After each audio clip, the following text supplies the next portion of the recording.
નમસ્તે દર્શક મિત્રો, હું ડૉક્ટર કેજી છાયા આપનું બાયસેગ સેટેલાઇટ કોમ્યુનિકેશન સિસ્ટમ તરફથી હાર્દિક સ્વાગત કરું છું. અને આજનો મારો વિષય છે ન્યુક્લિયર ફિઝિક્સ એન્ડ એનર્જી, જે સેકન્ડ યર બીએસસીમાં ગુજરાતની તમામ યુનિવર્સિટીઓમાં સમજાવાય છે અને એનો સિલેબસનો એક ભાગ છે. Nuclear reactions and energy SY BSc physics.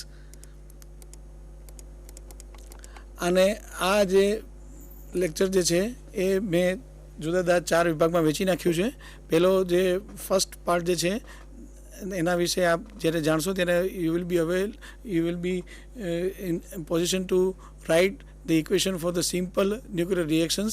Then the second point is explain why the radioactivity occurs in terms of energy, and then another point you will learn about describe the process of nuclear reactions. Then finally I will touch the questions answer session for few minutes. Okay.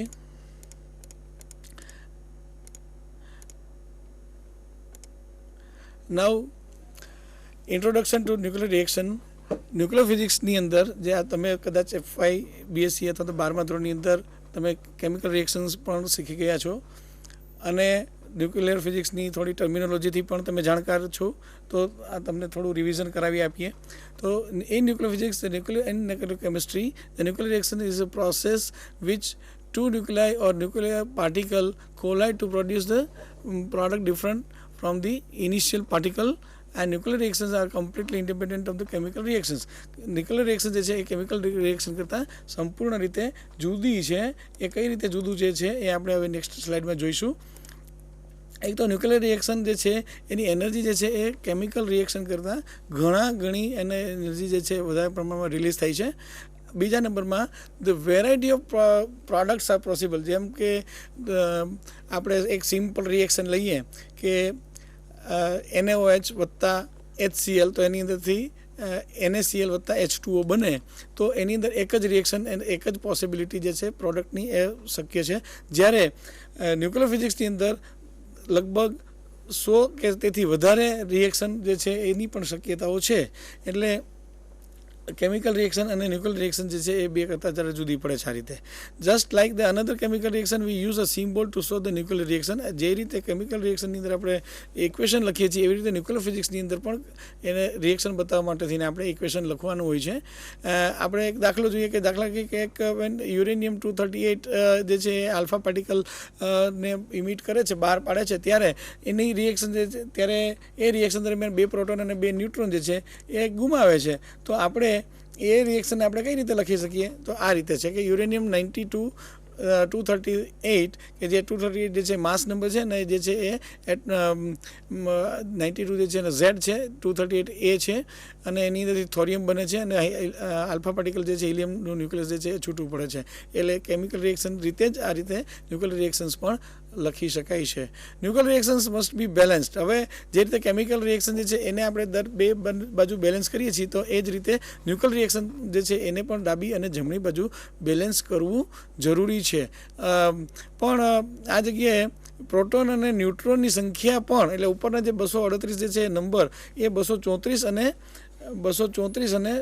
4 એક ઉમેરીએ એટલે 238 થશે. અને નીચે પણ 92 + 2 = 92. એ બંને number જે છે એનો સરવાળો જે છે ડાબી બાજુ અને જમણી બાજુ સરખો થવો જોઈએ. In principle, the reaction can involve more than 3 particles colliding. એટલે કોઈ પણ સામાન્ય રીતે ન્યુક્લિયર રિએક્શન લઈએ એની અંદર 3 પાર્ટિકલ જે છે એ એક સાથે ભેગા થવા જરૂરી છે.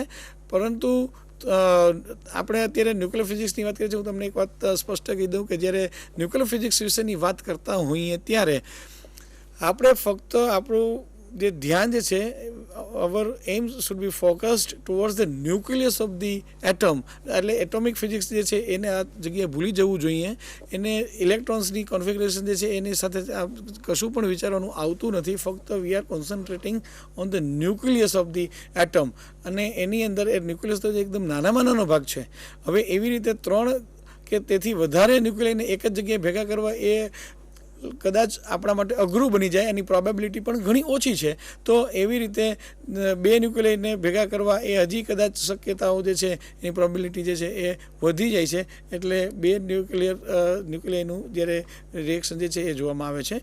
while the transformation is spontaneous in case of radioactivity active decay. ક્યારેક કોઈ વખત એવું પણ બને, જેમ આપણે પહેલી જ રિએક્શન જો કે યુરેનિયમ 238 જે છે એની અંદર થોરિયમ અને આલ્ફા પાર્ટિકલ નીકળ્યા છે, તો એની અંદર ડાબી બાજુ જે છે એ એક જ ન્યુક્લિયાઈ છે. હવે એ એક જ ન્યુક્લિયાઈ જે છે એ સ્પોન્ટેનિયસ એની પાસે ન્યુક્લિયસનું જે એનું કદ જે છે એ એટલું બધું વધારે છે કે એની અંદર એ ન્યુક્લિયસની કદની અંદર એટલા ન્યુક્લિયોન્સ રહી શકતા નથી. 238 ન્યુક્લિયોન્સ જે છે રહી શકતા નથી. પરિણામે એની પાસેથી જે એની શક્તિ જે છે એને ઇમિટ કરવી પડે છે. એટલે આ કોઈ વખત એવું પણ બને કે એક જ ન્યુક્લિયાઈ જે છે એના વડે પણ ન્યુક્લિયર રિએક્શન જે છે એ જોઈ શકાય છે. હવે ન્યુક્લિયર રિએક્શન જે છે એ રિએક્શન જે રીતે કેમિકલ રિએક્શનને સમજાવવા માટે આપણી પાસે ઘણા બધા નિયમો જે છે એવી રીતે ન્યુક્લિયર રિએક્શનને સમજાવવા પણ નિયમો બનાવ્યા છે. હવે એની અંદર એક પહેલો નિયમ જે છે એ it should obey, nuclear reaction should obey the conservation laws. Conservation laws means all conservation laws. કયા આવે? એક તો દ્રવ્ય સંચયનો નિયમ આવે, means mass conservation, energy conservation, પછી મોમેન્ટમ કન્ઝર્વેશન. આ જે તમામ જે છે એન્ગ્યુલર મોમેન્ટા, લિનિયર મોમેન્ટા જે કંઈ હોય તે મોમેન્ટમ કન્ઝર્વેશન એટલે વેગમાન સંરક્ષણનો નિયમ પણ જે છે એ આની અંદર જળવાતો હોવો જોઈએ.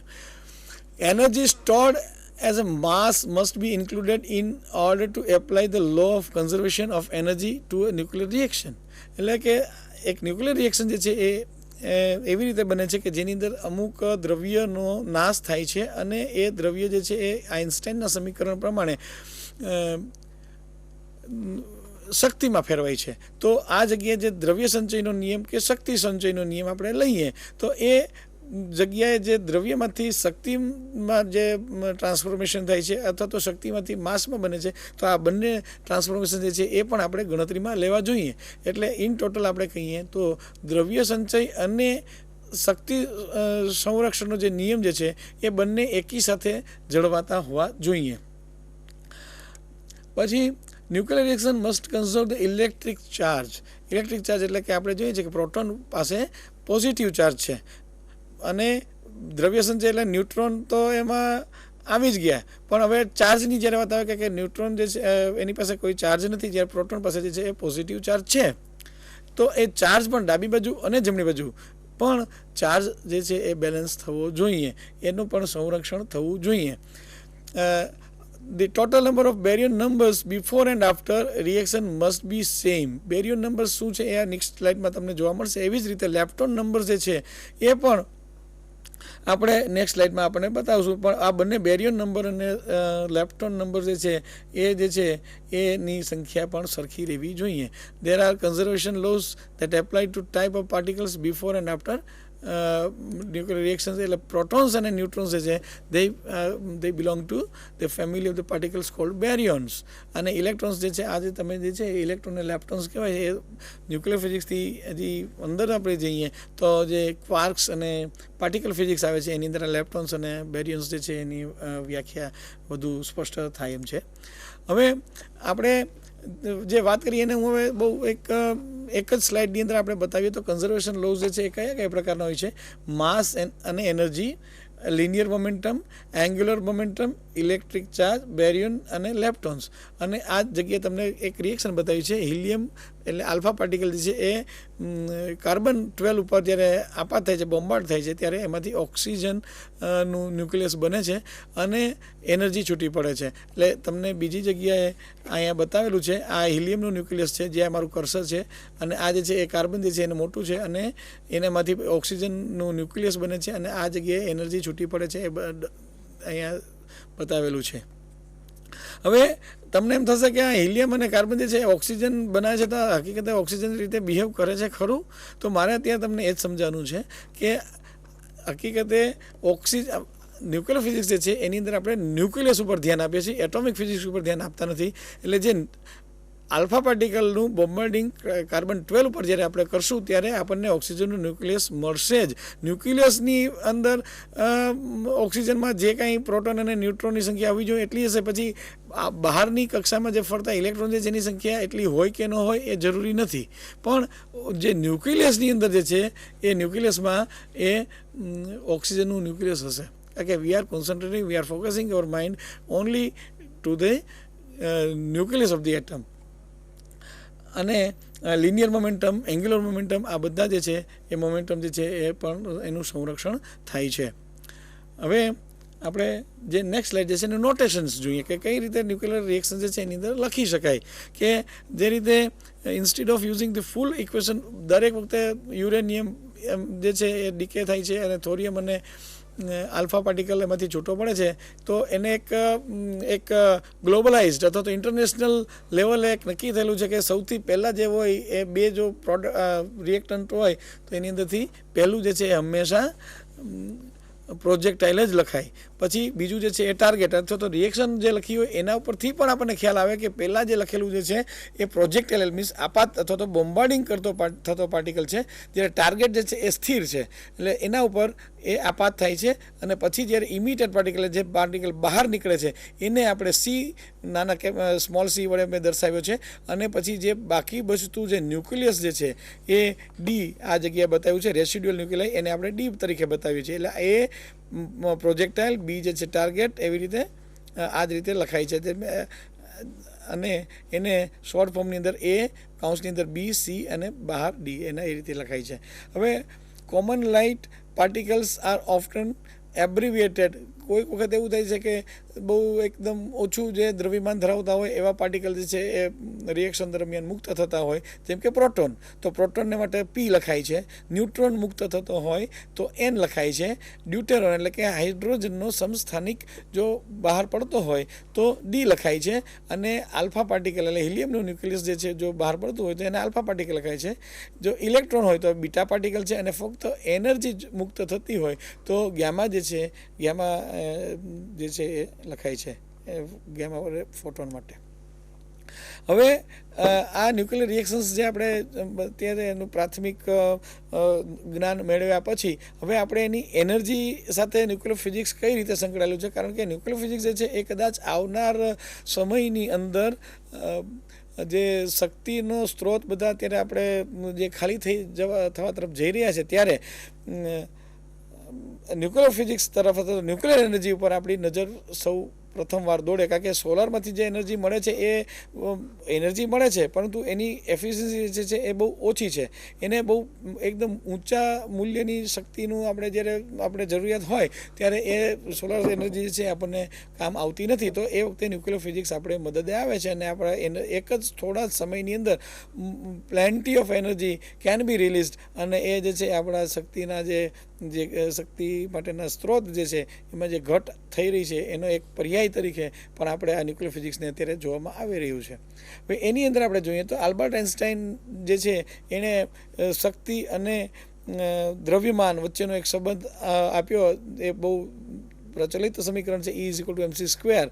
અને આ પ્રમાણે જ્યારે દ્રવ્યમાનનો નાશ થાય છે ત્યારે એ શક્તિમાં રૂપાંતર થાય છે. અને જ્યાં E જે છે શક્તિ છે, એમ જે છે દ્રવ્યમાન જે છે જે નાશ પામે છે એ, અને સી જે છે પ્રકાશનો વેગ છે. પ્રકાશનો વેગ તો બહુ પ્રચંડ છે, 3 લાખ કિલોમીટર પ્રતિ સેકન્ડ છે. તો એ વર્ગ કરીએ એટલે ઘણી બધી મોટી રકમ આ મળે છે. અને એટલે તમને જોઈ શકો કે એકદમ નાના જેટલા દ્રવ્યમાનનો જથ્થો પણ જો શક્તિમાં ફેરવાય તો કેટલી મોટી પ્રચંડ શક્તિ જે છે એ મુક્ત થાય છે.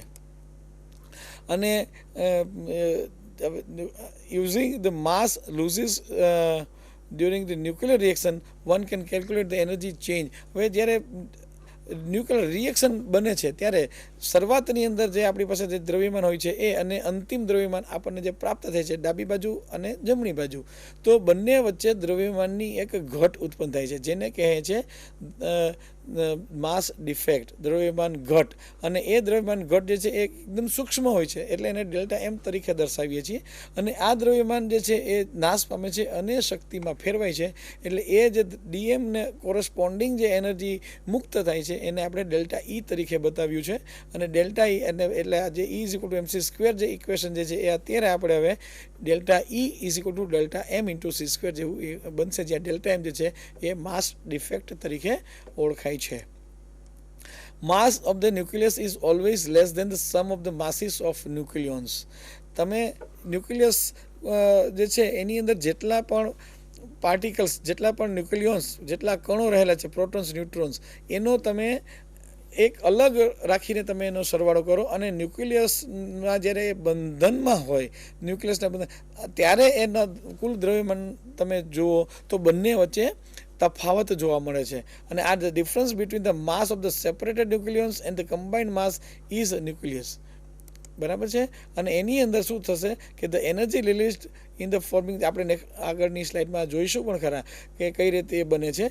The energy released in forming the nucleus form the neutrons and protons, એટલે જે ઘટ, દ્રવ્યમાન ઘટ આવે છે અને જે શક્તિમાં રૂપાંતર થાય છે એ જે છે એ ન્યુક્લિયસમાં રહેલા ન્યુટ્રોન્સ અને પ્રોટોન્સને એ નાના એવા કદની અંદર બંધિત રાખવા માટે જવાબદાર છે.